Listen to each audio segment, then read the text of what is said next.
আলহামদুলিল্লাহ আমি শুরু থেকে শেষ পর্যন্ত শুধুমাত্র ব্রিলিয়ান্স একাডেমির সাথে ছিলাম। শেষের 10 দিনে আমি অফলাইনে যুক্ত ছিলাম। 10 এর মধ্যে ব্রিলিয়ান্স একাডেমিকে কত দিতে চাও? অবশ্যই 10-এ। আসসালামু আলাইকুম রাহমাতুল্লাহ। ওয়ালাইকুম আসসালাম ওয়া রাহমাতুল্লাহি ওয়া বারাকাতুহু। আবু তুব্বাত জাবের, কেমন আছো? তো ভাই আলহামদুলিল্লাহ ভালো আছি। আপনি ভালো আছেন? আলহামদুলিল্লাহ। তোমাকে অভিনন্দন। তুমি ইসলামী বিশ্ববিদ্যালয়ের ডি ইউনিটে ৫ম স্থান অর্জন করেছো। আলহামদুলিল্লাহ। ব্রিলিয়ান্স একাডেমির পক্ষ থেকে তোমাকে অভিনন্দন। আলহামদুলিল্লাহ। তো তুমি তো এই পুরো জার্নিতে ব্রিলিয়ান্স একাডেমির সাথে ছিলে। তো জি। ব্রিলিয়ান্স একাডেমির এই জার্নিটা তোমার কাছে কেমন লেগেছে? আলহামদুলিল্লাহ আমি শুরু থেকে শেষ পর্যন্ত শুধুমাত্র ব্রিলিয়ান্স একাডেমির সাথেই ছিলাম এবং তাদের যে পুরো আয়োজনটা ছিল অনলাইন এবং অফলাইন আমার কাছে অত্যন্ত ভালো লেগেছে খুব। আচ্ছা, অনলাইনের ক্লাসগুলো তোমার কাছে কেমন লাগতো? অনলাইনের ক্লাসগুলো বলতে গেলে খুবই সুন্দর। বিশেষ করে ভাইরা যে প্রেজেন্টেশনগুলো আমাদের ক্লাসে দিত অত্যন্ত গোছালো ছিল, গোছালো।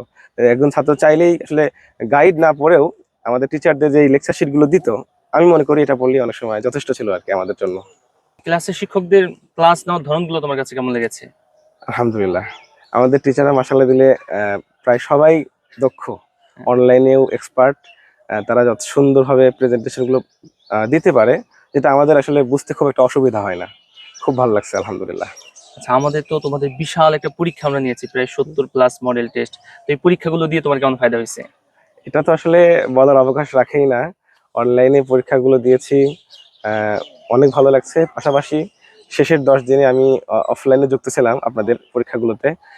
সেটা দিয়ে খুবই ভালো হয়েছে আমার। আমি বলতে গেলে যে আমার চান্স পাওয়ার একটা অন্যতম আইকন ছিল এই অফলাইন পরীক্ষাটা। এক্সাম গুলা। হ্যাঁ। আচ্ছা আচ্ছা, তুমি তো আমাদের ব্রিলিয়ান্স একাডেমি লার্নিং হোমে ছিলে। জি, লার্নিং হোমে এসেছো মাত্র 16 দিন ছিলে। জি, জি। তো এই যে 16 দিন লার্নিং হোমের জার্নিটা তোমার কাছে কেমন লাগছে?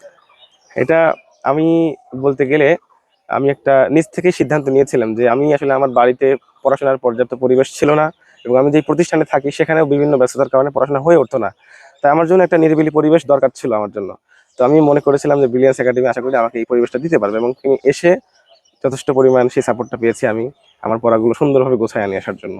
আচ্ছা, লার্নিং হোমে তোমার সময়গুলো কেমন কাটতো? যে মানে কোনোভাবে কি সময় নষ্ট হতো নাকি 24 ঘন্টার সর্বোচ্চ মূল্যায়নটুকু হতো? এই বিষয়ে তোমার অভিমতটা কি থাকবে? অবশ্যই আমাদের ভাইরা তো শুরু থেকেই আমাদেরকে রিপোর্ট মেইনটেইন করতো।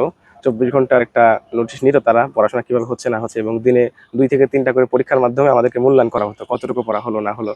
খুব ভালো লাগছে আলহামদুলিল্লাহ। আচ্ছা, লার্নিং হোমের কোন জিনিসটা তোমাকে সবচাইতে বেশি মুগ্ধ করেছে, কিংবা যেটা তুমি হয়তো বাসায় থাকলে কিংবা অন্য কোথাও থাকলে এটা পাইতে না, এখানে তোমার কোন বিষয়টা এক্সেপশনাল লেগেছে? আমার কাছে এক্সেপশনাল লেগেছে হলো যে টার্গেট ভিত্তিক পড়াশোনা করা। যে আজকের দিনে টার্গেট এতটুকু, টার্গেট আমরা সবাই মিলে ফিল আপ করলাম। এর মধ্যে প্রতিযোগিতামূলকভাবে আমরা পড়াশোনাগুলো আদায় করলাম। দিন শেষে দেখলাম কার কতটুকু হয়েছে না হয়েছে এবং পড়া ধরা এবং নিজে শোনা দুটাই আসলে এই পরীক্ষাতে আমরা দেখছি অনেক ফায়দা হয়েছে মাশাআল্লাহ দিলে। আচ্ছা, তাহলে আমি যদি তোমাকে বলি ব্রিলিয়ান্স একাডেমির তুমি 10 এর মধ্যে ব্রিলিয়ান্স একাডেমিকে কত দিতে চাও? অবশ্যই 10-এ 10 পাওয়ারই যোগ্য ব্রিলিয়ান্স একাডেমি। যাক।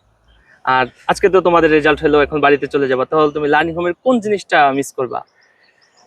হ্যাঁ, অবশ্যই এতদিন ছিলাম ভাইদের সাথে যে আন্তরিকতা সম্পর্ক হয়েছে, এটা তো ইনশাআল্লাহ যেহেতু আমরা এখন ক্যাম্পাসের হ্যাঁ, বাসিন্দা হতে পেরেছি, আজীবন সম্পর্ক থাকবে এবং ব্রিলিয়ান্স একাডেমিকে এগিয়ে নেওয়ার জন্য সার্বিক চেষ্টা ইনশাআল্লাহ আজীবন করবো আমরা সবাই মিলে ইনশাআল্লাহ। মাশাআল্লাহ। আর তোমার আগামী বছর যারা পরীক্ষা দিবে, আগামী বছর যারা ইসলাম বিশ্ববিদ্যালয় ডি ইউনিটে পড়ার স্বপ্ন দেখে, ধর্মতত্ত্ব অনুষদে পড়ার স্বপ্ন দেখে, তো তাদের ক্ষেত্রে তোমার সাজেশনটা কি থাকবে? আমাদের অনলাইনের ক্ষেত্রে, অফলাইনের ক্ষেত্রে সাজেশনটা কি থাকবে? আমি আমার পরবর্তী যারা আসবে এখানে পড়তে ইচ্ছুক তাদেরকে বলতে চাই যে অ্যাডমিশন জার্নিতে একটু ত্যাগ করতে হবে। আসলে হ্যাঁ, ত্যাগ না করলে আসলে কোনো কিছু অর্জন করা যায় না।